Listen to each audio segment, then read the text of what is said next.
পড়তে গেলে মাঝে তারে খেলতে গেলে লাগে এই মনিহার আমার নাহি সাজে। কামিকা একাদশীর মাহাত্ম্য তো আমরা জানলাম। কামিকা একাদশীর মাহাত্ম্যর পাশাপাশি আমরা একটি গল্প শুনি কামিকা একাদশী সম্পর্কে। একবার কোনো এক যুদ্ধবীর রাজা, তিনি ছিলেন যুদ্ধে সবসময় জয়ী, ঠিক আছে, এবং তার সাথে সাথে তার পাশাপাশি তার বাণিজ্য যা যা আছে, জমিদার বংশের রাজা ছিলেন, তো ওনার যে সমস্ত বাণিজ্য আছে সেই সমস্ত কিছু খুব ভালো মতে ফলন হতো, সবকিছু খুব ভালো হতো।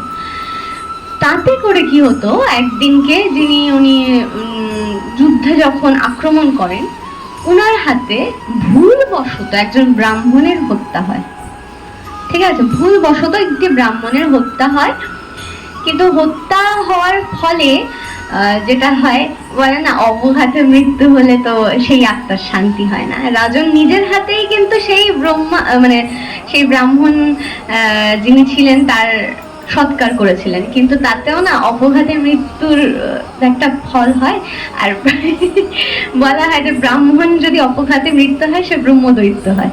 হ্যাঁ, তো তারপর থেকে তিনি ব্রহ্মদৈত্য রূপে এসে রাজাকে প্রতিনিয়ত অত্যাচার করতেন, ভয় দেখাতেন। তার ব্যবসা বাণিজ্য সব জলাঞ্জলি গেছে, তার ভেতরে কোনো শক্তি ছিল না, ঠিক আছে, যেটা হয় অপদেবতাদের ছায়া পড়লে যেটা হয়, কষ্ট হতো, সে নিজে দাঁড়াতে পারতেন না, তার যে সমস্ত শক্তি ছিল সেই শক্তিও নাশ হয়ে যায় সেই রাজন ব্রহ্মদৈত্যর কবজায় পড়ে। তাতে করে উনি একবার একটি ঋষির আশ্রমে যান। রাজা একজন ঋষির আশ্রমে যাওয়ার ফলে সেই ঋষি তাকে বলে যে তুমি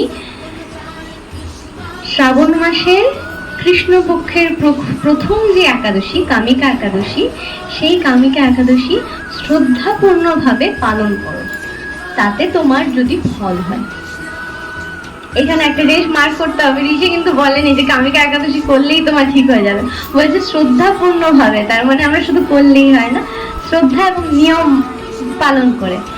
তো তিনি তাই করেছিলেন। রাজন তখন বলেছিলেন যে ঠিক আছে, আমি তাই করব, সমস্ত কিছু আমি একদম দেখে শুনে, একাদশী যেটাকে আমরা বলি যে একটাও যাতে ভুল না হয়। অনেকেই কিন্তু নিয়ম থেকে বেরিয়ে গিয়ে একাদশী করি আমরা, অনেক সময় ভুলবশত হয়, জেনেও করি না জেনেও করি, কিন্তু উনি একদম ভুল না করে নিয়ম মাফিক ওই একাদশী পালন করেছিলেন।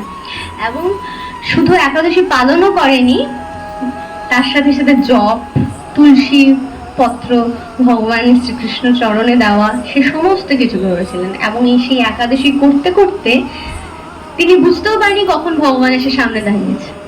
হ্যাঁ, তখন ভগবান এসে বলল যে আজকে থেকে তোমার সেই সমস্ত কিছু যা যা তোমার উপরে ছিল প্রকোপ, সেগুলো সব আমি নাশ করলাম, এবং তোমার সমস্ত যা যা তুমি হারিয়েছো সব ফিরে পাবে। তাতে করে আমরা এটাও একটা কামিকা একাদশীকে এটাও বলা হয় যে ব্রহ্ম হত্যা থেকেও, ব্রহ্ম হত্যা তো হচ্ছে কি সবচেয়ে বড় পাপ আমাদের শাস্ত্র অনুযায়ী, ব্রহ্ম হত্যা হচ্ছে কি সর্বোচ্চ পাপ, সেই পাপ থেকেও যদি কেউ মুক্তি দিতে পারে সেটাই হচ্ছে এই কামিকা একাদশী। যার ফলে কামিকা একাদশীর মাহাত্ম্য এই গল্পের দ্বারাও আমরা জানতে পারি যে কি পরিমাণ তার মাহাত্ম্য আছে এবং কি তার ফল। তাই আমি আজকে এখানেই শেষ করলাম মাহাত্ম্য এবং একটি গল্প দিয়ে। আমার ভুল হলেই আমাকে ক্ষমা করে দেবেন, আমি একদমই এই জায়গার বসার যোগ্য নই, যা যা জানি আমি শেয়ার করি শুধু। হ্যাঁ।